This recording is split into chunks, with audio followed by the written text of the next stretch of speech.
Hey everybody, it's Jason from the Texas Gun Vault 2, and it's actually the morning, so you might see some CPAP lines on my head because, yeah, I have to come out here and film this now because I got a busy day ahead, I got a rehearsal, I got something to do tonight, so I'm going to film this in the morning and maybe edit it in the evening. I don't know, we'll see.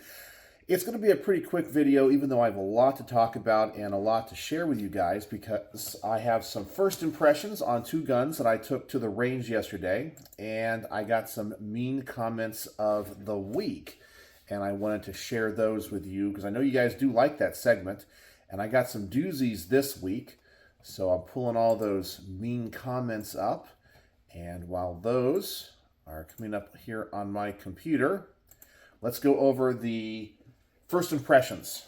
I went to the range really late last night. One of the big advantages of being a member of the Frisco Gun Club and the tier that I'm a member of is I get 24-hour biometric access to the range, which is really nice, especially when I'm going to shoot videos or shoot suppressed or whatever, and it's best if there's not people around me that are shooting unsuppressed or yapping and talking. I can go there and just do my business. So I went there at like 10:30 at night, and I was there until about 12:30, so after midnight. I got two things done, and let's go over those. The first one, and by the way, I think I showed you both these guns in my upcoming projects videos. The first one is one that I was excited to see how it would turn out, but I already knew kind of ahead of time I wasn't going to like it as much. This is the Vector Arms. Let me get the exact model number on this. This is the V-53, and it's in 223. So this is an HK-53 clone, okay? So it uses the roller locking delayed system, but chambered in a rifle caliber. Think of it like an MP5, but in 5.56 or 223. And my biggest problem with the HK-50 series, the 51 and the 53 specifically, is the barrel length. I understand that this is a gun that's kind of a CQB, I guess kind of wanting to be a submachine gun, but really it's chambered in a rifle caliber or an intermediate cartridge. The barrel's just too short, and it's kind of a flamethrower, and it's obnoxious. So when you shoot this unsuppressed, it's obnoxious. I only did that one time. So then I put on a suppressor for the rest of the review. And even then, it was still a flamethrower, and it was still loud. And I think guns that are really loud at the range, they're kind of cute and fun for like, a magazine or two, and then you get real tired of them. The other issue with this is because it's an intermediate cartridge and not a pistol caliber like the MP5, it doesn't shoot as smooth. It, of course, is going to have more recoil. So it's not as fun and as cool as the MP5. I really would like to review the HK-93, the one with the 16-inch barrel. I really feel because it's more set up like a rifle, it'd be more fun. This also has that antiquated manual of arms where, if you shoot fast, you got to change the magazine out. Got to lock the bolt open, drop the mag, put a new mag in there, close that up, and it just takes a little bit longer, and it slows you down. The AR-15 is a far superior platform in this caliber than the MP5 is. So I just kind of feel like it was okay. And I talked about how I had a problem with the claw mount before. And so I was running this with the iron sights, the diopter sights.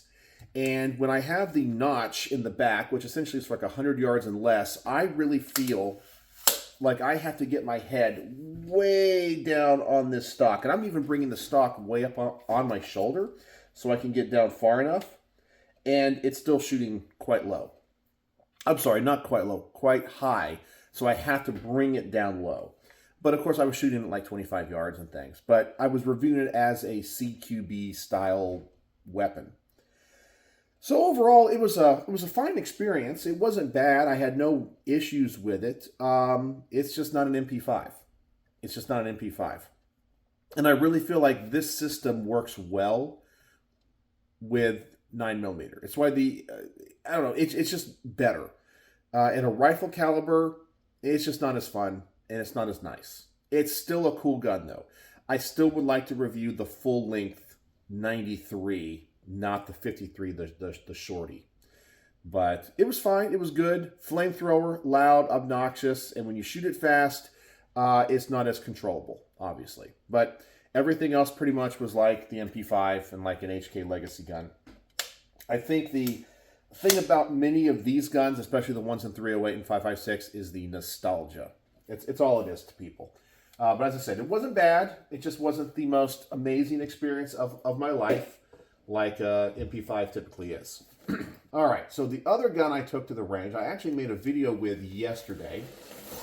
And the video I made yesterday with it was the installation of an SRT trigger. Now, this is the Sig Sauer P229 two-tone. And this is on loan to the channel from Jack number 1, which, by the way, the other HK clone here is on loan to the channel from Jack number 2. And so I installed the SRT trigger on camera, which was a cool little process, and then I took it to the range. And this is the gun I told you that Jack told me, let me know how it shoots because it shoots very, very low for him. And I've mentioned in the past that SIG seems to set up their sights, or the height of their sights, have what some people call a combat hold. And essentially you put the front dot above the 2 rear dots. And sometimes it's not obvious how high that has to be, and it can vary from gun to gun. This gun shoots very low, like very low. In fact, one of the last things I did at the end of the range report, and I'll probably end up showing it earlier, because I don't always show you the tests in chronological order as I film them. Sometimes it's for like logistics, like I'll save the long distance portion to the end to film because I got to adjust the camera, get out a stool, all that kind of stuff. But on the range report, it's typically like the third thing. But I saved one of the targets at the end, and what I wanted to test here was if I used a traditional hold with the sights, you know, put all 3 of the dots even, how does it shoot? And then if I did the combat sights where the dot is above, where does it shoot? So I wanted to show you that, but this was only at 5 yards.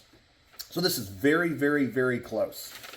So the target here on this side is if I'm using a standard hold with the sights. So if all 3 of those dots are even, and you'll even see I was shooting kind of low, and I was trying to bring it up without having to adjust it. So by the time I'm shooting here, I was aiming for here, okay? And that's at 5 yards. So you can only imagine how much that distance gets exacerbated when you start putting it out at 10, 15, 25 yards. Now this target on this side is me using the combat hold, and as you can see, I walked this up because I had to figure out where to put that front sight. In order for me to hit right here at 5 yards, I had to have the base of the front sight above the rear sight's top. So essentially, it feels like I'm holding the gun like this. Like that is how it feels weird to be looking down the sights. This front sight is so far above the rear sight, it doesn't feel right, and I feel like I'm holding the gun and pointing it towards the ceiling. But that was getting me to the center of the target at 5 yards. So there's an issue with this gun. When I don't care about hitting the center of the target, it actually groups okay. It's not the best. I was a little bit disappointed with that, but I mean, everything was on target. But this gun, I could not shoot worth a darn. Really struggled with it. I mean, it ran fine. It's a beautiful gun. The SRT install, which I did, of course, was pretty good. It works. I love the SRT triggers. But this is one of those SIGs that does not shoot well for me. And that's the way the SIG P series is. There are some SIGs, 226s, 229s, 228s, that literally are tack drivers. And then I have other ones that are like this. It's my groupings look like a shotgun pattern, or in this case, it shoots real low, which is a very, very, very common thing. So I cannot figure it out. So tell me, if you're a SIG fan and you shoot the SIG P series, do you have issues with the sights, and do you change the sights out? What do you do to get it to have a traditional hold? And what do you think I should do or Jack should do when literally, because both he's having the same issue, and he's a good shot. I like to think I'm a decent shot, right? You guys have seen me shoot guns really well. But when I hold this in a traditional way, get the 3 dots all lined up, it shoots this low at 5 yards, which means at 10 yards, you're like this. And at 25 yards, if you're shooting at a silhouette and you're aiming for the center, you're literally hitting them in the groin, or the target in the groin. So yeah, to me, it's not usable because it's weird to hold it up and have to find that front sight and put it so far above the rear sight. There's no point in even having the rear sight. You might as well just have a bead sight like a shotgun. And that's the results that I'm getting. So what do you guys think? And of course, when the front sight is so far above the rear, you don't really have as much ability to adjust for windage because the front sight's so high, you don't really line it up, if that makes any sense. So that's the issue with this. But performance-wise, it was fine. Aesthetically, it's beautiful. The SRT works great. It's just not a very accurate gun. But I think it's the sights, not the gun. All right, so that is the first impressions. So those are going into the queue to be filmed this week for the garage portions. I just have to edit all of that range footage. So now, let's get quickly to the mean comments of the week. And I know some people might not be the biggest fan of this and don't like these. So if you have watched to this point in the video and you're about to click away because you don't like the mean comments, the word of the day is going to be low. Low is the word of the day because this gun shoots really, really low. So you can use that in the comment section, and I know you at least watched to this portion. All right. So let's dive right into the mean comments of the week, the ones that bothered me or whatever. We have quite a few, and we're going to start with the actually a video from this channel, the Texas Gun Vault 2, the Texas Gun Vault 2 Garage Ramblings, my pistol brace video, and a gifted HK MP5 22. And this one was actually kind of an older video where my friend David had gifted an HK MP5 22 like pistol to the channel. And because I guess he had multiples, it was like, hey, this would help you create more content. Here you go. I mean, an amazing gift. And Beyonce had one of the best says, this video is absolute bullshit. Okay, I guess you don't like my video. I don't know what's up with that. That's it. I have no idea, no other reasoning behind it, and that's pretty much the only negative comment on that video. So I have no idea what that is about. So all these comments, in case you're wondering, I do not respond to them, and I just kind of ban the people from the channel from ever commenting in the future. So no idea what that one is about. All right, on the range report, this is back to the main channel. The range report HK P30SK V1 with the LEM trigger. Shannon Valles 6163 said, "You always shoot low and left every single video. I'm not interested in hearing the same excuses over and over again why you suck at shooting." Well, you know, I am not the world's greatest shot, but if you watch my videos, you'll actually discover that I don't always shoot low and to the left. Sometimes I am very good. And this is, I think, important data because I believe most YouTube reviewers lie to you. And if you're honest with yourself, you don't shoot like the videos that you normally like to watch from the big channels. I know that. Yes, you can set up your gun to shoot a particular way, and you can adjust for that. But when you shoot hundreds of guns, you're not going to shoot them all great. You're not going to shoot them all the best. And a lot of people want to think that they're better at doing stuff than they actually are. And one of the hardest things about making gun content is showing people your honest results. Because that's what I do. I know for a fact there are other YouTubers that do not. When you watch some of these guys that do trick shots, trust me, they filmed it 50 times before they got it, and you only see maybe 2 of those attempts, okay? It makes them look way better than they actually are. Or I know people that don't even show the target. for example. Some people that you guys probably know, I'm not going to cast any shade or disparage them because their channel isn't about marksmanship. It's about the guns themselves. But you only see them shooting from the bench. They never show the target. So you don't know if they're a good shot or not. But there's also times that I know for a fact they will film a segment 3, 4, 5 times until they get the results that they want. And you begin to think that they're better than they actually are. But it's fine. I will fully admit that I am not a professional shooter. I'm just an average gun guy. But when I shoot a gun really well, hopefully that says, okay, if this bozo online can shoot it well, I can only imagine what I can do. All right, next one. The Range Report, Smith & Wesson Model 19-2, the 357 Magnum, 357 Combat Magnum. Now, this has been a real popular video on my main channel, but Larry Landa, 71, says, came here to see the gun, not your head. Well, I have some really bad news for you. That this noggin here, this gigantic noggin, is in almost every Texas Gun Vault video, with the exception of the ones where I just do something here on the workbench, like change out an SRT trigger. You're going to see my head a lot, and it's a beautiful head. I think it's kind of shiny and beautiful. Right now, I need to shave it a little bit because it's, I don't know, it's getting a little scruffy, but probably should go inside and do that. But yeah, you're going to see my head. So I don't know. I showed the gun in close-up in that video. I showed here on the workbench. Take it to the range. It's okay if you don't like my head, but sorry, the Texas Gun Vault head is staying in pretty much every video. All right. Let's see here.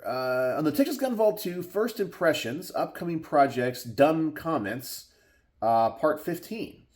And Richard Webb said, I wish you would stop saying I think. Don't know how to take your info.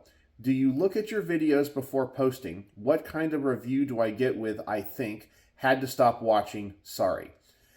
And this, once again, is one of those absolute, and I don't want to disparage people, but this person is obviously a low information person. They don't think, okay? As I tell everybody, the Texas Gun Vault 2, this is not a review channel, okay? When I talk about my first impressions with this gun, it was not a review. And it's me coming back to the garage and rambling about a gun that I still have not had time to review the range footage for, formulate my thoughts, look at the results, and go, okay, that's what happened. That's what I know. It's just me coming back and just kind of in the moment, kind of being debriefed. Okay, my initial, what's happening here, what did I like, what didn't I like? And then sometimes, honestly, what I think happened at the range, I'm thinking, oh man, I shot that gun terrible. I was not happy with that. And then I go look at the range footage, I'm like, that wasn't too bad. Maybe in the moment I was just being hypercritical. Or vice versa. I'm thinking, man, I shot that gun great. And then I go and look at the range footage, I'm like, I look terrible shooting that. That's not the results I kind of remember. It's just the way it goes. So anyway, it's fine. I'm glad that he self-deleted himself from my channel. So I'm glad he's not around. But I banned him anyway. But all right. So the reason I say I think here is because these are not my actual thoughts until I actually properly look at the footage and write the script. All right.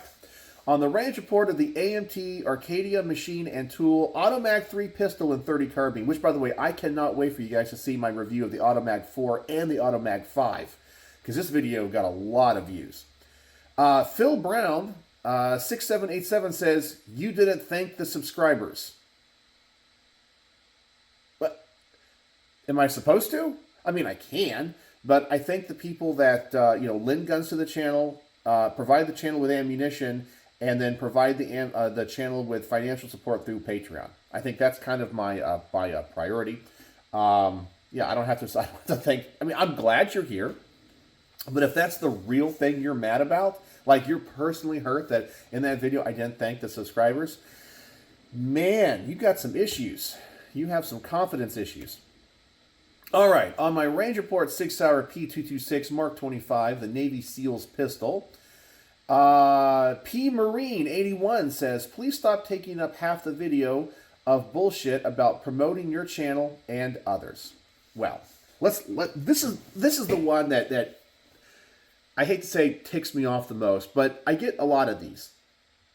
And so my only response to people like this is, will you please stop going to work and going, hey boss, at the end of the week, can I have a paycheck? Can you just not pay me this week? Because you probably don't want to work for free. Okay? You put in a lot of time in the things that you do. Okay? So you expect monetary compensation. Now, you might not be asking it directly, but you understand that part of putting in time into this project is a financial benefit, whether that be work or something else. The Texas Gun Vault takes up a lot of my time. Now, these videos aren't too bad. I mean, even right now, I know my wife's inside waiting for us to go because I have to go to a rehearsal, so she's getting ready, and I'm running a little bit late.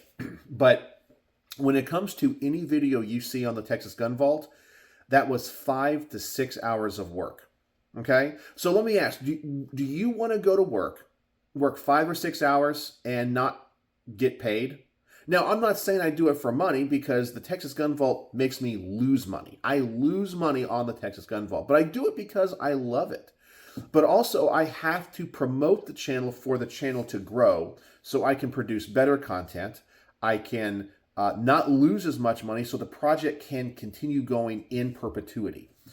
And I think there are so many people online that are selfish. Now, if you don't like my openings, if you don't like my ad reads, I'm sure that you guys do this, that maybe that you already own a set of Brownworks grips or you know what I'm going to say in those ads, you can skip through that. In fact, I do it that way on purpose. I don't put chapter markings in the video like other channels do, so you can just skip through it. That's what I do. So you can just skip through it. And if you don't want to hear me yap, if you just want to go right to the shooting portion, you can go right to the shooting portion. But I'm going to thank the people that donate money to the channel through Patreon, because literally they help me so much get equipment, buy replacement batteries for the camera. I've had people donate audio equipment, you name it.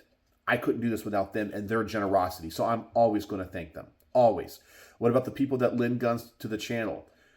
Do you know how humbling it is when people lend guns to your channel, like entrust you with their firearms? It means so much to me. And so I'm always going to give them a shout out, even if they say they don't want one or don't need one. And of course, I'm always going to thank Brownworks, because I could not do this without him, because I shoot so much. The financial costs of ammunition would be astronomical for someone like me that has a small channel and doesn't do this for a living. So yeah, I'm going to thank those people. And if you don't want to hear that, well, you can skip through it. But you are an ungrateful, disrespectful, selfish human being, in my personal opinion. Okay? And I hate it when people say that, because I want this person, whoever P. Marine is, to go work for free and expect no compensation for his time. I'm doing this for me, but also I'm trying to entertain people or give you information. And everything else in life, when you go to a movie, you buy a movie ticket, right? So the cost of admission here is to watch an ad or to be a member of YouTube Premium or Red or whatever they call it now. So, you pay a little bit, a couple cents, okay? And that helps keep the channel going. The way it goes, okay? So stop being a selfish asshole. And then finally we have yapping ends at 14:30. Anybody that puts a timestamp in my videos gets immediately banned. Immediately, because I hate it when they do that. But if you don't want to hear me talk, you can skip through it. And I produce long-form content on firearms. That's what I do. I like to talk about guns. The philosophy of my channel is to create an environment where gun guys that are just average like I am can sit around the water cooler at work and talk about guns that they're shooting and talk about the mechanics of guns and so forth. I am not an entertainment channel where I exhibit guns and I shoot tannerite or blow up pumpkins or run around in the dirt with, full plate carriers and that kind of stuff. That's not what I do. This is a thinking man's gun channel. It's people that love the mechanics of guns. So if you're looking for low-level entry gun porn, as I call it, because that's all intellectually that you can handle and all that you want, this is not the channel for you. Or the main channel is not the channel for you. It's not. Because this is a channel about higher level discussions about firearms. And if you don't like that, move on. And I don't need people with low intellect cluttering my comment section. So anyway, that's the mean comments of the week. Got a few good ones. So let me know what you guys think in the comment section below. And if you made it to the end of the video here, the word of the day is late. Late because I am running late. I'm looking at the clock. I'm going to leave in about 6 minutes. So I have to go get my instrument, get the car packed up, and get my wife and get going. So let me know what you think in the comment section below. And as always, thanks for watching.